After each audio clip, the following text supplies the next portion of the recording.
Ho, ho, ho, beloved listeners. Felice Weihnachten, Feliz Navidad, and glad tidings to you all, and welcome to the Uber Cinco Winter Wonderland. Put on your ugly sweaters, stir your hot chocolate with a candy cane as you join us for the first of our Christmas episodes, where we will be listing the top 5 personal Christmas traditions. I'll be wanting to know what events, activities, or indulgences make the festive time of year special to you. Impress me, your stocking will be overstuffed. End up on my naughty list, and a lump of coal it is. Now, Santa came early to my house this year. As I was passing by my tree this morning, I noticed 2 impeccably wrapped presents labeled "To Nathan, Love Santa." And what did I find inside? Exactly what I asked for in my letter. 2 contestants for today. Coming at you from Santa's workshop in Berwyn, Illinois, it's Brian Ernst. Merry Christmas, Brian. Merry Christmas. You've been such a good little boy this year. I am so glad that you got yourself everything that you've wanted. Merry Christmas. And from the hustle and bustle of the Southport Quarter Shopping District, it's Mitch Brinkman. Merry Christmas, Mitch. Merry Christmas. And don't forget, American Express is offering 10% off at local small business. American Express. Shop local. All right. If this is your first time in the Uber Cinco Den, or if you're just getting back home to us for the holidays, let's wake you out of your long winter's nap with a quick rundown of the rules. Each player in the den has spent time with today's topic, arranging their top 5 answers in order of importance. Those answers have been submitted to the host, who will moderate the game, awarding points to the player with the most poignant answer. Starting with their number 5 choice, we will move up the ranks until we reach each of their top answers. But if both contestants happen to have the same answer on their list, well, we have an Uber Stare-Down. You will hear the official Uber Cinco siren, and both players must reveal their answer and what number they ranked their submission. An Uber Stare-Down is all or nothing, with one player earning 3 points. After all answers have been read, the host will reveal the final score. And as host, I'm entitled to institute a house rule. Today's Yuletide house rule is: any contestant who utters a bah humbug or modern cynical equivalent will go straight onto my naughty list and be deducted 1 point. And don't forget to stick around to the end, where I, Nathan Hennenfent, will rattle off my Fast 5, the definitive list of the top 5 most depressing and thankfully unmade Christmas sequels. And don't forget, if you have a topic or Fast 5 you'd like us to cover, head over to @bizbear.biz to mail your letter to Santa. If you've been good this year, we may even list out your topic on the show. Okay, Mitch, you stayed atop Blitzen for the longest in the pre-show reindeer rodeo, so you can go first. What's your number 5? Thank you very much. I just want to say a quick question. How many Home Alones have they made? Because I looked it up recently. 5. There's 5. Oh my God. Okay. I'll actually be covering that in my Fast 5. You will be, So, okay. Yes. I think there's been 5 Home Alones and I think like 4 different Kevins now at this point or something. But It's also upsetting how many John Hughes was involved with after 2. So, yeah. Let's hope all he did was drive his truck up to the production facility, open the back hatch, and have a bunch of money dumped in and then drove away. So I know for a fact, because we turned it on with Alex D. Lynn's Home Alone 3 is written and produced by John Hughes. Okay, well, that brings me right into my number 5, which would help with those kind of feelings. And that is my number 5 personal Christmas tradition is I like to get just absolutely blotto by myself while watching Scrooged starring Bill Murray. And because Bill Murray's performance in this film, like many of his other films, vaguely reminds me of a really fun kind of drunk guy. And I think this is the magic of Murray, is that energy that he brings that's off kilter. He's not like a great actor, but he just seems like maybe he's a little drunk. And so I think this is very fitting. And of course, this is a twist on the classic Christmas Carol. Murray plays Frank Cross, a TV exec who's got to produce a live version of the Christmas Carol on his IBC soundstage for Christmas Eve. And guys, guess what? Mary Lou Retton is Tiny Tim. Thanks. Oh. Because you know why? Kids love gymnasts. That's what they say in the film. It's one of my favorite things. To that, Bill Murray says to the other TV execs, well, now I have to kill all of you. But throughout this whole movie, also, Frank Cross drinks vodka. He's a big fan of vodka. So when I'm calling my drink of the movie, well, first you start off with a vodka martini, dirty, extra olives. Hopefully you finish before one of the early scenes where his old dead boss shows up, Lou Hayward. And for that, you pour yourself, I'm calling a Chernobyl. And a Chernobyl is either an eggnog or white Russian with a shit ton more Russian vodka. So much so that when you're done, you feel poisoned. And that will set you going great for the rest of Scrooged. And the ending of this film, of course, you know, much like the Christmas Carol, he sees the error of his ways. But I like watching this late at night. I hopefully don't start it before midnight. It's a little naughty. It's from the 80s. It's surreal. There's just a bunch of weird choices that go on, which I think matches up perfectly with this just getting blotto. And the more different drinks you can have too during this, the better it will be during it, and the worse it will be the next day. But it's all worth it because for some reason Scrooged isn't a widely known Christmas film, but I don't know that many people that actually like it and will watch it with me. Like when I put it on at my parents' house, no one really sits around and watches it with me. So, is this a Christmas Eve strictly thing, or do you do this anytime in the lead up? No. This is before Christmas Eve. It's got to be either like the 21st or the 22nd, hopefully. Like because I'm not going to be hungover for Christmas Eve. Not going to do that. So you're missing out. Yeah. Well, yeah. But yeah, so if you haven't seen it, just gather up your 6 different favorite bottles of liquor and watch Scrooged. It's a good ride. So can I let you in on a tiny little secret? Sure. What's that? I've never seen Scrooged. Oh, hey. No. Hey, this is the time of year. This is the year to do it. Yeah. I guess I look forward to being outrageously drunk within the coming weeks. This is okay. Yeah, you'll recognize a bunch of great character actors from throughout the film. So definitely a fun watch. But I saw it way too early, and it scared the living hell out of me because I think is it Future who's really scary? Yes, it's because there's a scene where he sees himself, and there's like one thing where he's like in a coffin going into like a furnace to like be cremated, and like I saw that, and like whatever the ghost, he kind of looks like a Dementor almost from Harry Potter, and it's just very creepy to see that below 10 years old. Because my parents love Scrooge, so they watch it every year. So it was like, all right, Bill Murray's on all the time, whatever, blah, blah, blah. Mm-hmm. And then 6, 7, 8-year-old me is just like, this is the scariest Christmas movie of all time. Yeah, a drunk guy and everything is scary. I think that's the reason I've never seen it is because I do a lot of the same traditions every year, which is what we're talking about. But when a lot of them started when I was a kid, and my mother didn't deem this movie Christmassy enough, so it never made it into the rotation at our house. Yeah, and that's very fair. So, all right. Well, I do want to add it to the list now. You have convinced me. So, yeah. I mean, I'm a grown ass man now. I'm 34. So take that, Mom. I'm going to watch Scrooged. Yeah, Mrs. Hennenfent, your boy's gonna step up his movie game this Christmas. All right. Well, this is a good start. Brian, what do you have? Your riposte, your number 5. So my number 5 is, man, you got to customize that tree.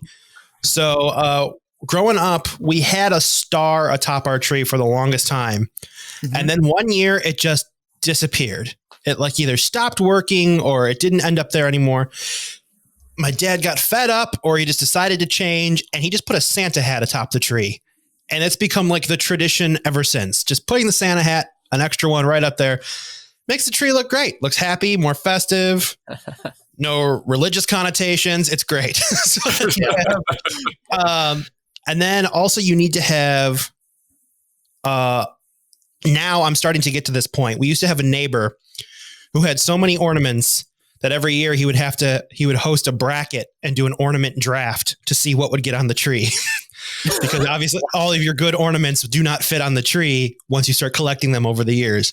Mm-hmm. So that is not my tradition, but I know I'm going to soon have to adopt it because I am collecting so many ornaments that I'm starting to get to this point where I need to have an ornament draft every year. This is where you're collecting the movie prop ones that your parents get you. My parents have gotten me a DeLorean ornament. I've gotten a Jack Sparrow holding the wheel of the ship ornament. I got a lot of movie themed ones. And then every year my mom gets me a Hallmark ornament. I believe we talked in the Loving Good episode about the Christmas vacation ornaments. Mm-hmm. And these are the ones that are loud. They talk, they're interactive, and they change every year. Mitch has mentioned his love of Eddie's RV. We have Clark Griswold, who is putting the lights together and is really upset and all that stuff. So those keep getting collected every year. And then I always try and go to the Hallmark store right after Christmas because they're all 50% off. And you try and collect as many as you can for the next year to get the one ornament that's like, I think last year I bought a Peter Venkman from Ghostbusters. And I'm like, I wasn't going to pay full price for this because I'm like, I don't want to buy all the Ghostbusters. I just want the Bill Murray Ghostbuster. So there's a Bill Murray theme for this number 5. Yeah. So that's what I mean. Just trying to customize your tree as much as you can, make it your own. Keep the ornaments from your childhood as much as you can. I got a couple of them that were like you made in kindergarten, whatever, that have gone from your parents will eventually migrate over to you so you can have on your tree. Mm-hmm. You should have a little bit of that familiarity, that tradition there, but then be open to making new traditions. Santa hat on the tree, customizing your ornaments, and having an ornament draft. That's my mother did something cool while she was busy keeping me away from the movie Scrooged. She came up with a tradition you might find useful. Her mother, my grandmother Lillian, when we would go to her house when we were kids for Christmas, she had some really old fashioned ornaments she had a miniature tree. She was quite elderly and she didn't want to take care of the whole big one. So she had one that was about half size that sat on a table. And so she had, a collection that just fit exactly on that tree. And so when she passed away, we wanted to save some of those, but we didn't have room on our tree because just like you'd said, it starts exponentially growing your ornament collection. So my mother made a wreath and then attached the ornaments to that wreath and it hangs in the kitchen. So that's one way to sort of give some of those ornaments that you want to hang on to, but there's no room there. There is a way to keep them in the rotation, as it were. That is it. I bought my first real wreath this year. We went to a Christmas tree farm for our tree. Then we ended up pictures. I'm like, I've never had a real wreath. And it was like a couple of beautiful ones that were really decorated. I'm like, you know what? I'm going to splurge and get a wreath this year. So maybe I can add a couple of ornaments to it around the door to liven up the festive spirit. Well, Brian, you mentioned your parents' tree has a Santa hat. What is your topper for your tree? I continue with the Santa hat. Oh, you still do Santa? Okay. But I had to make a compromise. I think we're going to have to go every other year between angel and Santa hat because Jenny's tradition growing up was an angel and mine was the Santa hat. So I'm like, we'll rotate. There's of course, an easy solution here. 2 trees. I thought about it. We already do have my grandmother collected mini artificial trees, and there are 4 of them in the house. There you go. So she used to have a big artificial tree, and I think she just divvied them up because they have become now their own individual things. And one is only decorated with M&M's ornaments. I don't know why or where it came from, but there is one mini tree that only has M&Ms on it. Don't M&Ms have like a points reward system like cigarettes, where if you eat enough, you can like send them in and get M&Ms? I'll have to ask her. It might have been before she quit smoking. We'll have to see how old these M&Ms are. If we remember back to a previous episode where Brian shared his ultimate fantasy in life when he has his 3-bedroom house with a semi-finished basement, I think you can have a basement. You can have a basement like man's man tree down in your man cave in the semi-finished basement. And I know you well enough. I know that you are a guy who's going to have multiple full-size trees eventually. It's just a matter of time. Yeah. Yo, Brian, tree. Multiple full tree Ernst. There I am. Merry Christmas. Footballs and beer and Black & Decker tools on this one. And, Black & Decker. I've got little screens showing movie trailers on here too. It's great. It's just for us guys. So you guys, you know me too well. I'm hoping that's a 2021 thing. If I have to wait an extra year, it'll be worth it. All right, that's going to wrap up our round 5. And I'm loving this so far, and I'm in a Christmas giving spirit. So it's 3 points all around to get it started. So, but Mitch, you're up again. Let's hear your number 4. Sure, yeah. My number 4 is something I like to do whenever I'm home in Minnesota for the holidays. And that is, again, probably at the 21st, 22nd, 23rd. I like to go at like midnight or even later. I take a midnight drive. And most likely it's Minnesota. There's going to be some snow. Take a midnight drive down famous Summit Avenue, which is sort of like a main thoroughfare with a really nice green space in the middle of it in downtown or in St. Paul. And just imagine like a street filled with homes all built in like 1880, all brick mansions, big, beautiful things, a classic Norman Rockwell street, if you will. And you drive east towards downtown St. Paul, and at the very end of Summit Avenue sits the James J. Hill House, which he's famous for building the railroads from like the Midwest out to the West Coast. And then on the opposite side of the street is the St. Paul Cathedral, our biggest, most grandiose place of worship in St. Paul, Minnesota. And right there's a parking lot you can sit in. And right where the church is, it starts to slope down to downtown St. Paul. So it's at the top of a hill. And so you can look out over downtown St. Paul, the river valley. You can see the lights of the city. Again, hopefully it's snowing. Beautiful houses all around you, trees, everything. And I like to drive there. I like to have my Christmas music going. And I just like to sit and I like to reflect about the year that's happened, how I've gotten to that point, and the year to come. And it's always really nice and still, and it's quiet. And of course you're warm in the car, so you're cozy. But just taking in the history and the tradition of my city, and thinking about my own histories, my own traditions, and then eventually, after maybe I brought a little eggnog. I don't know. Maybe I'll have that. But then I'll slowly drive back home, and I'll slip into bed and dream of gumdrops and Christmas wreaths and gingerbread cookies. So, how old were you when you started this tradition? Oh, 16. Absolutely. As soon as I could drive, I was like, just let me go out in the winter. Also, to be fair, it started because when it snows in Minnesota and you're 16 and you figure out what the e-brake does on your car when you're at like going 20, 25 miles an hour and you pull the wheel and pull up the e-brake, I would do donuts in the parking lot of the cathedral. So that's kind of how it started. And I was like, oh, this is a really nice view. And then, as I aged, then I would just drive over there and sit and look out over downtown St. Paul and the river valley and everything. But it did start in a bit more of a bad boy way. So I did love my donuts in both respects as a high schooler. So. I just pulled something up quick here too. It's just there's like repeated missing persons on midnight around the same time every year. Just another Mitch murdered people story that is being let loose here on our show. Hitchhikers used to be brave enough to look for rides on Summit Avenue. No longer, for whatever reason. I'm not sure why. That stopped a couple years back. But all I heard is under the influence, quiet and still, and keeping it warm. That's all I heard out of that story, and it made me very concerned. And also it's in Minnesota, the out of doors it's already like a freezer by itself, so you don't have to find a freezer for things you want to keep. So yeah, but this ended at a very different place that it started. All right. It's a very wholesome story to begin with. Yeah. All right, Brian, bring us back to the coziness of the season, please, with your number 4. Right after I ripped us out, absolutely. Number 4, the tradition of opening gifts, youngest to oldest, on Christmas Eve. So we always did. Christmas Eve was on my mother's side. Christmas Day would be my dad's side. That was always growing up. But Christmas Eve is where you saw the most people. That's where you had the most aunts and uncles, the most great grandmas and great aunts, and everybody was over here. It was the biggest event. Was Christmas? Great uncles?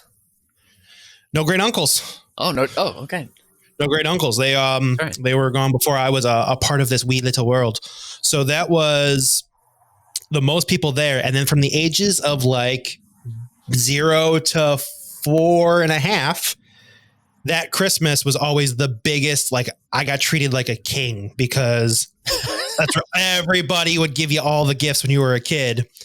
And it wasn't like everybody opens a gift one and then the next all the way.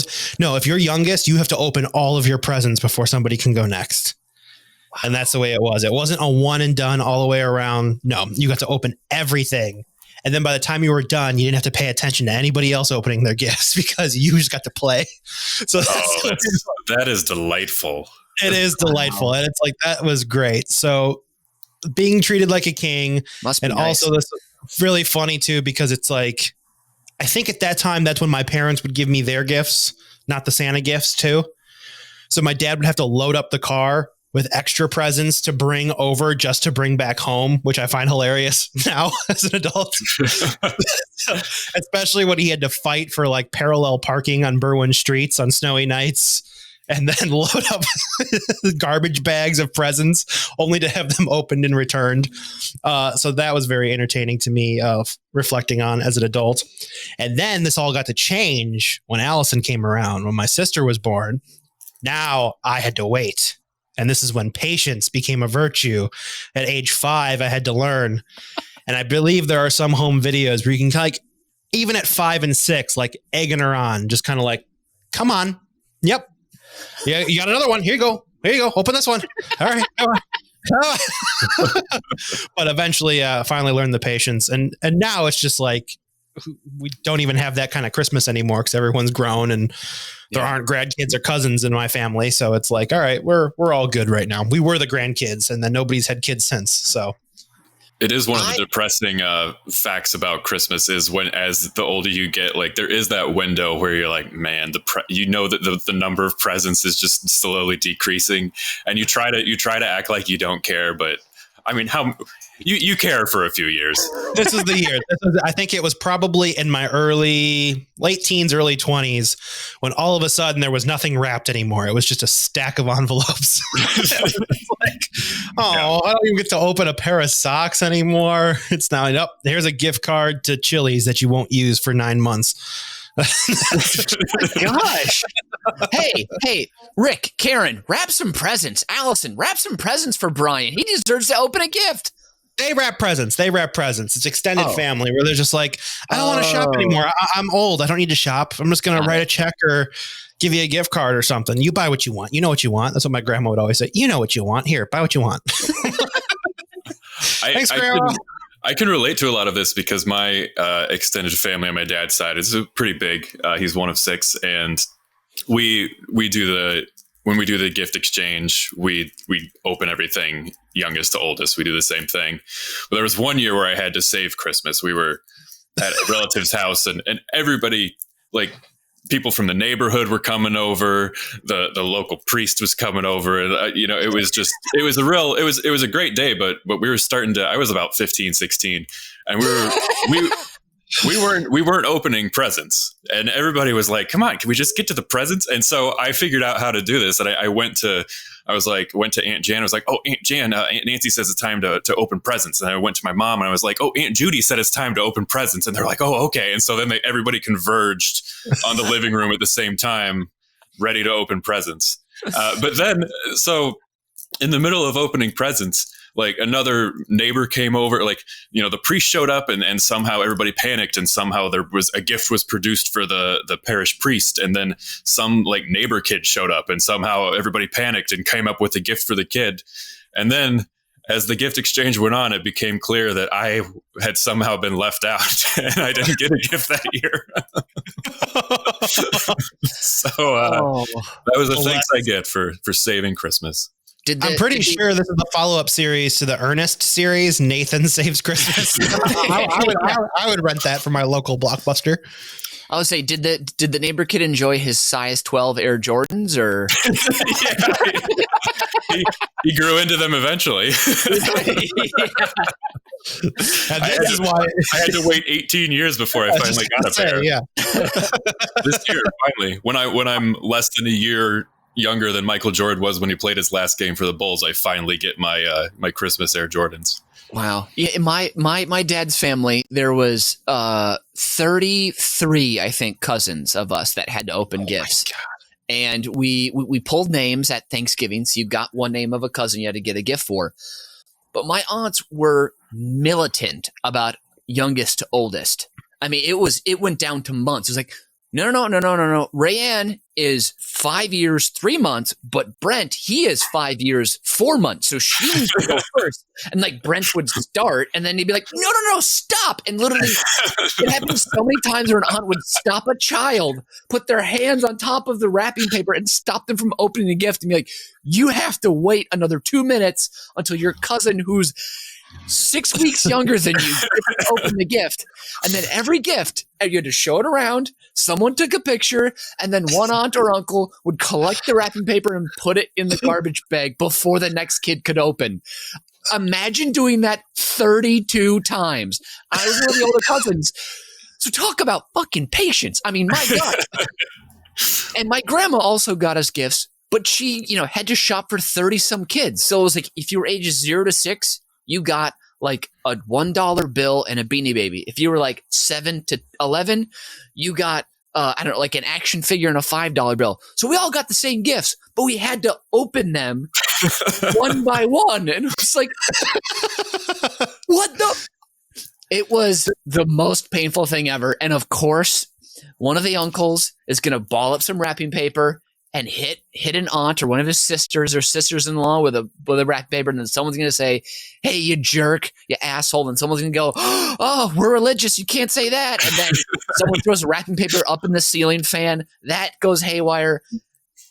As all of these children are sitting there trying to be patient with a gift in their lap, waiting to open it, it is the worst. So I feel your pain. I get that. So I have one other instance where we had to learn patience. My sister and I, again, my grandmother Lillian, bless her heart, she lived to be about 96, but she died when I was a teenager. And so our Christmas would just be my sister, my parents, my mom's brother and wife, and then my grandmother in her wheelchair, really old, and we would go around. So not that many people, not that many presents, but my grandmother was so worried about damaging the wrapping paper. She's like, oh, every time she go, it's so pretty, I hate to ruin it. And so she would, with her arthritic 96-year-old hands, would just be like slowly removing the tape and not creasing it and taking things out, and then carefully setting the wrapping paper down. We're just like, oh, come on.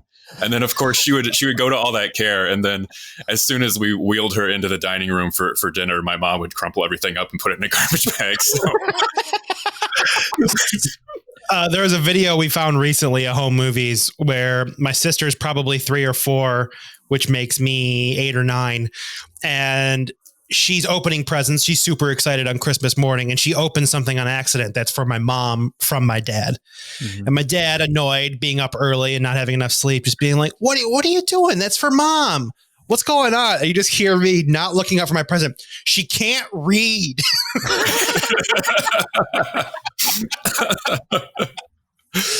So a little bit of Christmas frustration there. She can't read. Oh, man. Well, Christmas illiteracy, I think, is the perfect end to that round. So I got to give out some scores here. Mitch, beautiful painting of, I think you mentioned Norman Rockwell. I can totally see this. I can see you on the cover of the Saturday Evening Post here. However, we did get into some dark territory where you may or may not have committed some light Christmas murder. So I have to dock you 1 point. So you get 2 points there. Brian, I think we all had stories off of that. We all related to that. So, and then I love the image of your dad going the extra mile, going back home, doing multiple present runs. So I'm going to give you 3 points again. And that leads us on to round our number 3s. Mitch, you can go ahead and give us a start. Sure. Yeah. Also, just for a quick tip to people at home, a quality tool during those times when you got to take care of something quick. Sharpened candy canes, pretty sturdy, and then you can eat it after. And it's a nice treat to replenish the calories you just burned.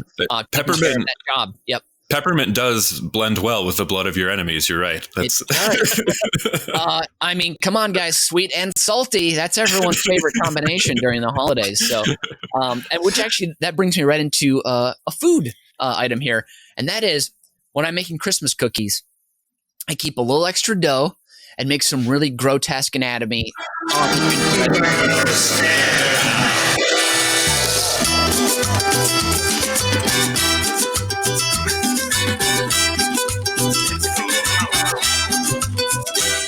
All right, that's a Christmas festive Uber stare down. So we'll have Mitch finish his in just one sec. Brian, yours is also cookie related, I believe. Real quick, just give us the headline. My number 2 is cookie exchanges. Okay, all right. Yes. So we're in the realm of cookies. All right, Mitch, please continue with your number 3. Sure. So the traditional Brinkman family Christmas cookie looks like a gingerbread cookie, but there's very little ginger, and it's mainly molasses and sugar. So it's not overly spicy. It's nice and dull in spice for our Minnesota palates. But that is then iced, of course, with a nice powdered sugar icing. But what I love to do is you keep off a little extra dough when you're cutting the cookies out, and you form little beautiful sets of breasts and wonderful penises and balls, and you add them to the gingerbread men, or they become gingerbread ladies, or just gingerbread sexual folks, or you like build them little weapons, little swords, little knives, whatever it is, little extra boots or maybe like a little pile of bones that they are standing in, something like that. But something macabre or just kind of gross and sexual. It's going to freak or gross your mom out. And then you'd be like, oh no, I'll take care of the cookies. I'll put them in the oven. You just take them out. And so you build your horrible, wonderful little creations, pop them in the oven, and then she pulls it out, and then you're upstairs or another, and then you hear your mom just go, oh, no, oh. And you come and you go, yes, what's the matter, mother? And then she said, why are there boobs on my cookies? And then you're like, oh, whoops. And you're just a precocious young child. But then you get the icing. You've got, your greens, your reds, maybe your purples, your whites, and you get to maybe put like a little bikini or a Speedo on these things, or you decorate the penis to make it a beautiful Christmas penis on that gingerbread cookie. Maybe put a little like dripping blood off the gingerbread knife that they're holding. That kind of thing. It's one of my favorite Christmas traditions that my brother and I continue to this day whenever we are home and making cookies. It's just wonderful, and it adds a little naughty to the season too. So to the nice. Yep. Oh man. Yeah. I like the two like silver the ornaments you would hang on the tree, the reflective balls. Could stick a couple of those on as the testicles to a giant gingerbread man. Maybe that's something you can add into the repertoire this year. Oh yeah. We have some of because there's sprinkles, of course, we have as well to decorate the cookies. But there are some little silver balls that my mom has. So those are great nipples. They're great balls. They're great penis. It works. It works all over the place. Like a little Prince Albert on the. Exactly. Also, like a classic sprinkle, like a little Jimmy, some people call it, whether they're brown or green or red. Those also work to help, like either outline or accentuate maybe a long nipple or a penis as well. So. I like how to use what Nathan is suggesting. You'll have to make like an Uncle Buck sized gingerbread man. That's a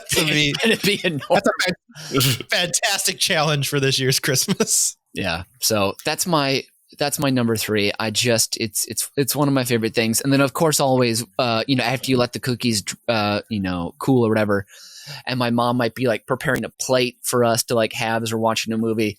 She normally is like, Mitchell, do you want to eat your special cookie? Do you want that one? You want that? I'm not going to have it. I'll be like, yes, thank you very much. So, and the way that the cookies cook, normally the penis or the breasts are normally a little softer. So that's nice too when you're dunking it. So you gotta have a flaccid cookie. Oh God, Brian, you've got your work cut out for you in this Uber stare down. Have at it. I do. That's your number 2, I believe.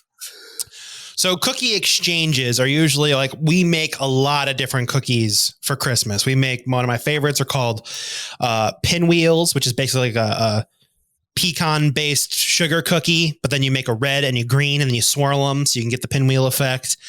I love kolachkis, apricot, raspberry, cheese. What we just call Toll House, which is just make the chocolate chip cookies in a pan, a 9x13 pan. So they're thick bars instead of actual flat cookies. But either way, by the time Christmas is coming, you need enough for the party. Then you start making trays for all the places you're going. You have a tray for grandmas. You have a tray for other grandmas. And you have a tray for blah, blah, blah, cookie exchange at work, whatever's happening. And then you're still left over with a bunch of cookies, which forces you to interact with your neighbors. So you're like, oh, I'm going to be nice. I'm going to bring this tray of cookies over to my neighbors. You bring it over there. And all of a sudden, now they're obligated to take part in the cookie exchange. And now this is your way of getting different kinds of cookies into your mix.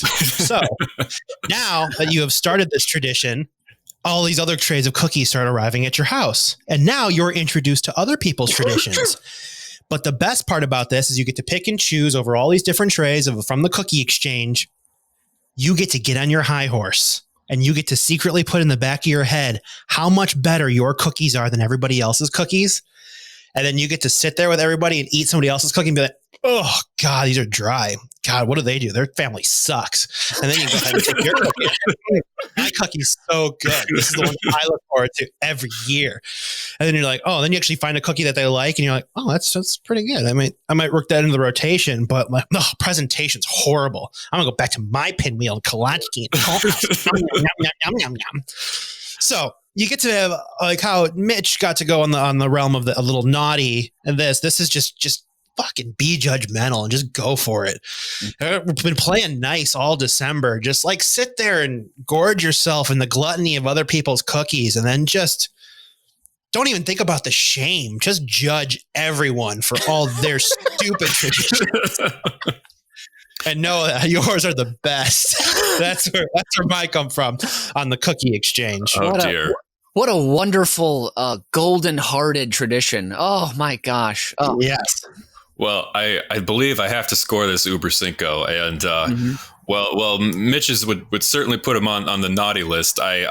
It went so far that it came back around for me. And then Brian, this cynicism and hatred of your neighbors, I think falls into the realm of the bah humbug rule that I set up. So you're going to get 0 points and then -1 for your Scrooge-like cookie behavior. Worth and Brian, a full 3 points for your fully erect gingerbread man. So 3 points to you, -1 to Brian. And then, but Brian, that leaves us with your number 3 as well. So take it away. My number 3 is another Christmas Eve tradition I looked forward to growing up, which was more gluttony and indulging in an Italian and seafood dinner. This was the dinner I would look forward to more than Thanksgiving every year. This is where you would have Italian sausage smothered in sauce. You would make a full lasagna, a couple of trays of lasagna. And we're talking thick lasagna. We're talking like 5 inches minimum depth lasagna. And then you'd get like a 4-inch square one. So it's just a giant freaking lump of lasagna. That's the centerpiece of your plate that you decorate with the Italian sausage, the brajol, and then of course the seafood. We got deep fried shrimp every year. You would sit there in the kitchen. The most prep work you would do on Christmas Eve day is peel the shrimp. So you got to get peeled and breaded. And then this would be my grandma Great, then my grandma Barb, and then now my mom. You're always looking for the seafood on sale right before Christmas. Buy as much as you can and freeze it because you're not going to be able to find it for that price again. And that's when you'd buy, you'd see your freezer and it would tempt you all the weeks leading up to Christmas. You're like, oh my God, look at all this shrimp. Look at all these crab legs. Look at everything. Oh my God, it's going to be so good. And then it all comes around. But the fact is you have to make the shrimp right before dinner because shrimp cools off very fast. Yep. But they also fry very fast. And as you're frying them, you're snitching. You take them one little shrimp, put another batch in. Oh, this. Nope, I got to eat this one. And you keep going through that and blah, blah, blah, blah, blah, blah. So by the time you sit down at the table, you've eaten probably 15 decent sized prawns. And you're like, oh shit, now I have to stuff in that whole lasagna down my gullet. So then you start mixing foods together to make sure you get all the flavors in one bite. So you'll take one giant heap of lasagna and stab a sausage and then get that all in there. It's like if you swallow it all fast, you get to eat everything that's on the plate. And that's the most important. Why don't you just make a sausage lasagna? You could, but then you don't have the actual giant, like quartered sausages that are just been sitting in the sauce for hours. Yeah. Oh, They've been absorbing that flavor. It's so good. Those are all sitting on the end of Mitch's gingerbread men. I mean, there's probably a good 10 pounds of ground beef that's inside the meat lasagna at this point too. God knows how many pounds of mozzarella and ricotta. So it's like you are just cheese, meat, sauce, seafood, stuff you don't have. And then the older I got, the more I ate because I was looking more forward to this part than the presents as the years went on. And then it's just like by the time presents run around, I'm done. I want to go home. I'm tired. I want to take a nap. I have eaten the best food I've had all year. And that's a Christmas tradition I've always looked for. Even when I was a kid, I was introduced to that food and I was never picky about seafood or any of that stuff once I hit a certain age. So it was like, that's kind of what I always look forward to every year. Well, Okay, I think this is great. there a rule? Stepping outside the turkey dinner. Say that again? I think it's great stepping outside the turkey dinner, putting your own spin on things for your family. That's pretty cool. That's just it. And then Christmas Day is the traditional dinner. You have your turkey, you could have a ham, you could have all that, the stuffing. But like this was the Italian side. Was there a rule like you had to clean your plate to open presents? No, but I followed that rule very intently. Good. I said it for myself and I never failed. Oh man! Well, Have you ever been too sleepy to want to do presents? Like, have you ever fallen asleep and missed some of it because you ate too much? When I got to the envelope age, definitely. There have been times where I'd eaten so much I didn't even want to open a fold of a piece of paper. Yes. That's sounds a lot of prawns, bro. So much prawns, bro. And I love this, and you're getting 3 points for that. That sounds delicious. It's unique. I think it fits the bill for what we're doing here. So that's going to take us up to round number 2. Brian, you've already done yours. Mitch, we need your number 2. Hit us. Yeah. One of my favorite personal Christmas traditions comes from the best, if not the best, then tied for the best Christmas movie of all time, and that is National Lampoon's Christmas Vacation. The star of that movie, of course, Chevy Chase, plays Clark Griswold, the patriarch of this silly tribe that we see on screen. And so one of my favorite personal traditions is I dress like as many versions of Clark Griswold from that film as I can during, in or around Christmas Eve and Christmas. So like right now, actually, I have on one of the Griswold outfits, flannel shirt, vest. This is when he's putting up lights. He's got a Bears hat on. This is kind of the same shape though, real big, just like he's a dad out there trying to do his thing. So George's screw? Yes, it just says, George's screw. Is it George's screw or is it George's screw? I don't know, but I'm pretty sure it was a bachelor party hat. I find them during my magic car rides. Okay.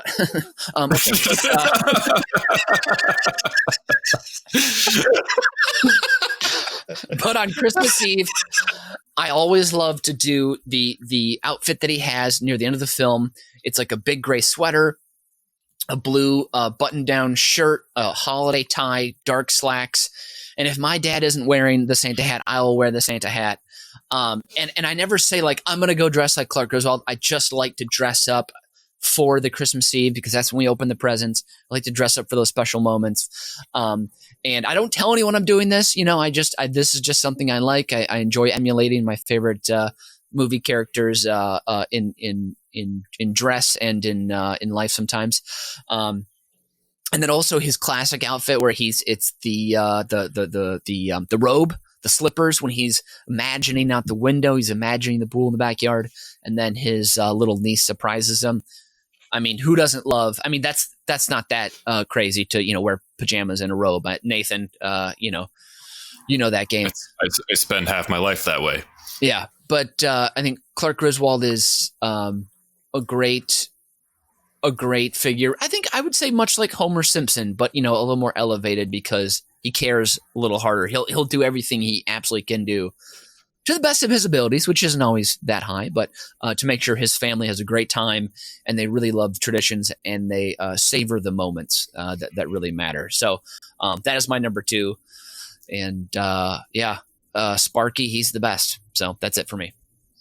This is another one of the movies that I got around to later, as it didn't quite fit the bill for what my mother thought was a very innocent time of year for little Nathan to keep him on the nice list. But I did come around to this one, and I agree with you. It's a classic. And Brian's family has a little bit of the Clark Griswold in them as well, with the way they go all up with the decorations And my favorite part about this story is that watching this movie growing up, you guys know I'm not a sports guy. Mm-hmm. The biggest jersey I've ever wanted in my life is I wanted a Chicago Blackhawks jersey that was 00 Griswold. I wanted that more than any Stanley Cup champion, anything. I wanted that jersey, and I will have it. On the year I get 2 trees, I'm getting that Blackhawks jersey. Old 2 trees Ernst. Oh God! Well, all right, Mitch, you're a man of style, you're a man of taste, and you bring that every year. I've seen this in action, so I gotta once again give you 3 points. So it's all to play for as we head into our number 1. Mitch, you're up again. What is your number 1 personal Christmas tradition? Okay, so my number 1, this borrows a little bit, or the elements are there from the Griswold outfit, if you will, and from the drinking of number 5, and from the quiet stillness of the one before, and that is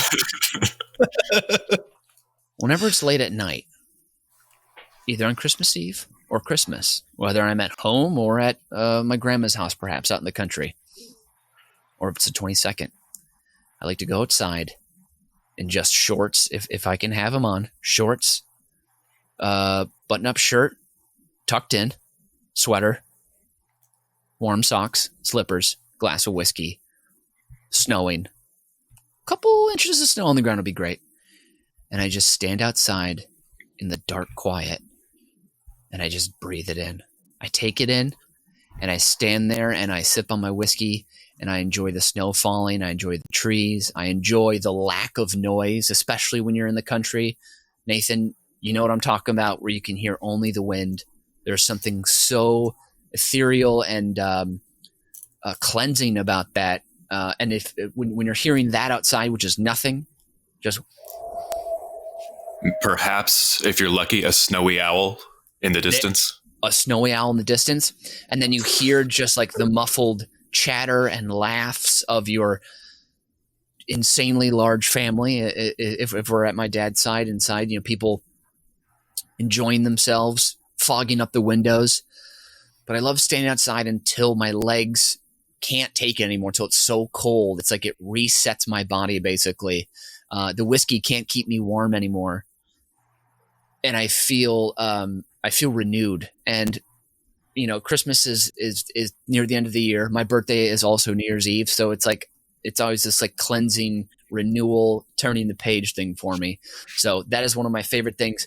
And also when you're just standing quiet outside sometimes, especially my parents' neighborhood, which is right near a college, if you stand quiet and sometimes you can catch people, who aren't looking around, maybe they're coming home drunk, maybe they're having a fight in the street, or whatever. Sometimes you can catch some moments of humanity that are really interesting. And then also if your whiskey needs to be chilled, you just drop it in the snow and it's cold again in 10 seconds. So that's one of my favorite traditions. I do it alone. I'll do it with other people, but I like to stand outside for a really long time. So sounds there are no very other serene. people because you've gotten rid of them. I'd hate to be the one guy who crosses too close. This is my burial moment. Leave me be. All right. Well, that was truly lovely. And Brian, you must respond in kind. I shall. So this tradition I have as number 1 is also the most recent tradition added to my arsenal. So this was a tradition that was introduced to me by my girlfriend, Jenny. It is taken from the movie A Christmas Story, and it is called the Ralphie Gift. So now every year, the tradition is you have to hide one gift they really like somewhere in the room. And when you think that you're done opening, you get to surprise them with a Ralphie gift. So this could be an official Red Ryder carbine action 200 shot range rifle air round. Fuck. I almost had it, guys. Almost. Want to go again? I'm going to try it again. Sometimes it takes two bites to finish the whole gingerbread dong. So go for it. Yep. You could have an official Red Ryder carbine action 200 shot range model air rifle, or it could be something that you just didn't think you really needed. And one of the best Ralphie gifts I got was a hidden envelope behind the desk. She told me to go grab it, and it was a gift card for a couples massage that we went to go get eventually. And I had never had a professional massage before, and I have never been more relaxed than when I got that. So that was the ultimate gift that Ralphie gave me that year. Plus, you think Christmas is over, and you get that one last surprise to kind of wrap up the season and to get rid of the cynicism of the cookie exchange, to get rid of the money you spent, to get rid of all this, and just to bring joy to one more person last minute.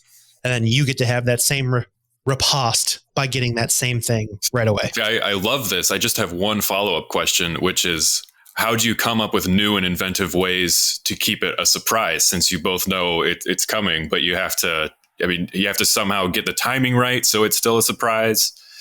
The key is changing what the Ralphie gift is, not that it's coming. So it can't be something they're like, oh, a month before Christmas they've asked for. It needs to be something that they mentioned back in June that you tucked away and you're like, this is going to be the Ralphie gift. And that way, when it comes around, it's a surprise. Like, oh my God, you remembered that? Yes, that's why it's the Ralphie gift this year. That is sweet. It is romantic. It is festive. It is 3 points. Wow. And wait, Mitch, hold on. Got a small bone to pick here. Are your peripherals that bad that you can't see a fucking wrapped gift in the corner? Like, my God, open your eyes, pal. I've hidden them under couches. I've put them in the kitchen. Hid them in the upper shelf of a closet. They are not easily accessible Ralphie gifts. Ah, okay. So your statement earlier of hiding them within the same room doesn't hold true. So I'll poke holes in this boat. Room. Huh? I'm sorry, what, killer? What? At least nobody dies in my stories. How'd you know my St. Paul nickname? That's crazy. The St. Paul killer. Wow. Some journalist was up all night thinking of that one. That's the SP killer. Mitch, I have a follow-up question for you too. And that's, do you know what my favorite part of your description was of your number 1? Nice shirt tucked into shorts. That's right. You played to the host once again, as one of me and Mitch and our good friend Steve Moore's personal traditions that started when we lived together about 10 years ago was basketball shorts, regular shirt night, oftentimes with a glass of whiskey. Oh, yeah. I don't know how it started or why it stuck. It's the most pointless thing we do, but still to this day, if it's the 3 of us together, it's basketball shorts, regular shirt tucked in. So, yeah. And along with everything else you described, you're also getting the 3 points. Santa is in a generous mood. So I've made my list. All that's left for me to do is check it twice. I'm going to tally the scores. You two may just real quick debate your favorite Christmas movie. You have 30 seconds. Go. I mean, Brian, come on. Number 1 Christmas movie that you watch during the holiday season, that is always at the top of your list. Something that would just sit right on the mantle, something you can watch every year. No matter what, you watch this movie, you're going to feel great. The spirit of Christmas is going to get inside you, and you're going to love it, of course, is, like the number one movie that there is Vacation. So I would agree. Christmas Vacation is the number one Christmas movie. All right. We've come to a consensus. I have the scores in my hand. Okay. Are we ready? Yes. So receiving a lump of coal with 11 points is Brian. And Mitch, you're going to have that new shiny red Schwinn bicycle sitting in front of the fireplace with 14 points. Yeah. Oh my gosh. Thank you so much. I just want to thank the elves, and I want to thank the reindeer for keeping themselves healthy. They ate their carrots throughout the year, and they were able to bring this beautiful gift to me. So thank you, Rudolph. Appreciate it. This just in, St. Paul police have collected a bunch of skulls and tools and a red Schwinn bicycle from the house of the SB killer. All right. I think all that's left for me to do is rattle off my Fast Five. And that is, just to remind you, it's the top 5 depressing unmade Christmas sequels. Yeah. Number 5, Elf 2, The Elfening. Buddy the Elf's success in finding a life away from the North Pole leads to an awakening among the actual elves who understand they are at best low-paid factory workers and more likely indentured servants. Pom Pom the Elf, Buddy's old friend who you may remember from the first movie, leads the elves to unionize. When Santa threatens to outsource the work to China, the elves walk and head to New York and get jobs in the financial sector. Santa is unable to meet the high demands, and 1/3 of the world's children go without presents. Oh my God. Number 4, Awesome. Miracle on 35th Street. Following Christmas from the events from the first film, young Susan Walker sees her work is far from over, as just up the road from Macy's, another department store has their own troubled Santa Claus. Well, it's essentially a rehash of the first film, miracles on 36th, 37th, 38th Street, and so on, grow increasingly depressing as Susan grows up and her reputation as a Santa saver grows among the Claus community. Unable to say no to the down-on-their-luck Kris Kringles, she attends law school and sets up her own firm defending any drunk, unstable, barely employee middle-aged fat man with a beard. By miracle on 58th Street, she dreads Christmas and leaves the courtroom on Christmas Eve to spend the night the way she spends every other night during the year, drinking straight whiskey in the tavern across from the courthouse, escaping the stress of her high-powered job through drugs and marital infidelity. Oh, love it. Number 3, It's a More Wonderfuller Life. As the dust settles from the events of the beloved original film, George Bailey enjoys a prosperous year at the building and loan thanks to his beloved friends and neighbors bailing him out. Mr. Potter himself even repents, apologizing to George from his deathbed.